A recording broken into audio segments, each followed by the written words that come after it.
Изградената обиколница во Штип на жителите од улицата Доктор Слободан Јовановски донесе куп проблеми. Това е проблем сега вие 3-4 месеца.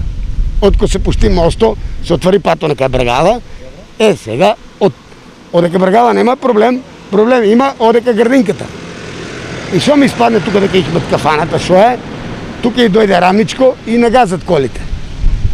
И колата развива, ево оваа кривина тука, више ево ти сега може да погледнете, но кеска кола се обрна. И со рација гора, обрнаа и бегат. Од полиците бегат за да не платат што се удрат. Една кола летна у реката со носилки и не се медат ту. Колите возат брзо, некој намале, некој не намале. И ако се погодиш тамо, значи станеш лом. Треба некој да го отстране. Брзото возење за нив е поопасно во вечерните часови, бидејќи улицата нема осветлување. Нема светло, силици не сменети, не се непрегледна улица. Сите уфкат, ама никој не кажува, значи сите си требаат.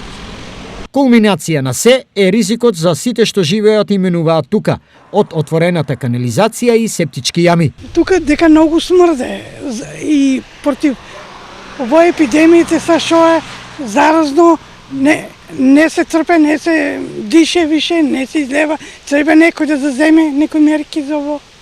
Ама има, значи, лоша меридба.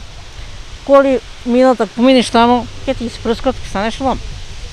Народ шета, народ си шета, со детско. Сите мислат дека е вода.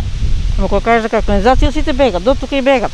Граѓанската реакција експресно на оваа улица го обезбеди јавното предпријатие Стипион. Уште во текот на денешниот ден ќе реагираме, доколку е проблемот кај нас, уште во текот на денешниот ден ќе средиме таа работа, меѓутоа ако е проблем во отварање на трафостаници, кој е проблемот во трафостаниците, тогаш во понеделник ќе дадеме, ќе пуштиме мел на Евана и ќе го отклониме проблемот. Досега, граѓанските реакции секогаш допираат до јавното предпријатие Стипион и проблемите редовно се решаваат.